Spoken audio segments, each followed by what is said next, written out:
Hello po! Isa po ba kayo sa mga tao na matagal nang nag-iisip na mag-start sa YouTube or maging YouTuber? Lagi kang nakatingin, lagi kang nag-view ng mga videos ng iba, pero hindi po kayo makaka-start. Soon it is 2025. Hello po sa lahat na mga taga-subaybay at doon sa mga hindi ko pa subscribers, subscribe na po kayo kung kayo po ay gustong matuto o kung kayo po ay gustong mag-start ng iyong YouTube channel sa 2025.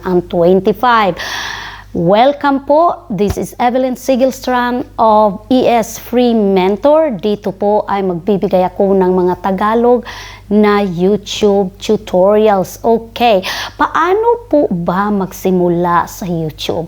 So sa mga beginners po, marami po alam ko na gustong-gusto nyo pong mag-start sa YouTube. Pero parang nag-aatubili po kayo. Hindi po kayo sure ano po ang gagawin ninyo. Magbibigay lang po ako ng 5 importanteng gawin. Number 1 po, magsimula ka ngayon na. Huwag na po kayong maghintay. Huwag na po kayong maghintay ng matagal. At saka iwasan po natin ang ugali na manyana habit. O diba, mamaya na. Marami po sa atin ang nag-aatubili kasi marami tayong iniisip na hindi ako marunong mag-edit, hindi ako marunong ano ba yung paggawa ng content. Lahat po tayo ngayon mayroon na po mga mobile phones o mga cellphones. Yun lang po ang gagamitin natin. So baybayan nyo po, marami po akong video dyan na magpapakita anong gagawin nyo. Marami pong app na libre po, na editing app.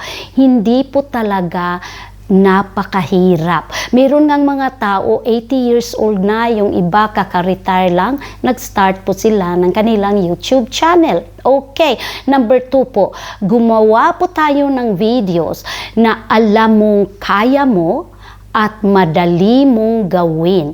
In short po, pumili ng niche. Ano po yung niche? Lagi mo itong ma-encounter sa YouTube. Ang niche po, yun po ang topic. So kung baga magaling ka pong magluto, gumawa ka ng cooking niche. Magaling ka, isa kang plantita, gumawa ka ng garden niche or planting or whatsoever. Or diba, anything na kaya mo. Kung marami ka pa pong alam, even hindi po siya pagluluto, pwede kang gumawa ng vlog kung nakatira ka sa ibang lugar. Gumawa ka lang ng vlog, anong ginagawa mo dyan. Yung mga daily vlog, pwede rin po yon. So, number 3 po, ay manunood ka paminsan-minsan ng YouTube tutorials para mas madali kang matuto at meron kang gabay sa pagiging YouTuber. Marami po sa atin, kumbaga paano ka sumayaw na magaling kang sumayaw, o diba, titingnan mo yung mga tutorials, yung ganun. Paano po ako natutong mag-YouTube? Mariusip, napakarami pong YouTuber in English ang tinitingnan ko. English, Tagalog, tumitingin po ako sa kanila. O diba? Marami po sa atin sometimes na tumitingin tayo sa tutorial, hindi po natin tinatapos. I really recommend na tatapusin po ninyo ang tutorial na tinitingnan ninyo dahil doon po kayo matututo.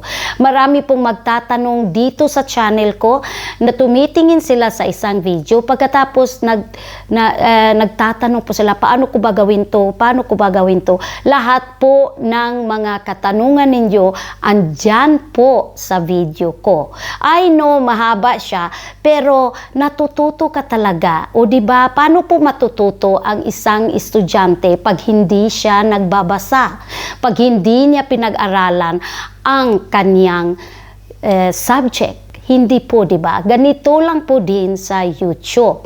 Punta na po tayo sa number 4. Huwag na huwag kang mag-focus lang sa maging pangalan ng channel mo. O di kaya sa intro ng videos mo. Marami po sa atin na parang instead na mag-start na tayo, gumawa ng video, doon tayo na ano lang, nahinto lang sa ating ano bang tatawagin ang channel ko? Uy, ano ba ang magiging intro ko? Frankly speaking, if you notice, my ES Free Mentor, wala po akong intro. Yung iba, of course, feel nila or gusto nila ang intro, okay na rin po. Pero hindi po talaga yan napaka-importante. O diba? Yung channel name po, kahit anong name ilalagay nyo po. Kasi po pwede mo yang ma-change. So, please, mag-start ka na ngayon. Wag kang maghintay ng 1 buwan, 2 buwan, umabot ng isang taon na hindi ka po. Ang importante po dito, gumawa ka agad ng channel mo. Huwag mong isipin ang intro mo. Huwag kang maglagay ng intro kung hindi ka sure. Kung maglagay ka man ng intro, well, gagawan ko yan ng ibang, mayroon po akong video about intros. So, yun po ang gagawin natin. Focus lang po tayo sa paggawa ng content. Kung kaya mong gumawa ng content isa in a week, tapos straight ka na gumawa, makikita po talaga at mapupush talaga ng YouTube algorithm ang inyong channel. O diba? So YouTube algorithm po, meron po din tayo dyan na video about YouTube algorithm. Punta na po tayo sa panglima at pinakalas po. Napakarami pong dapat gawin pero nagbibigay lang po ako ng 5 na napaka-importante po. Yung panglima po, bigyan mo ng malaking kahalagahan ang pakikipag-engage. Okay? Sa mga kapwa mo YouTuber.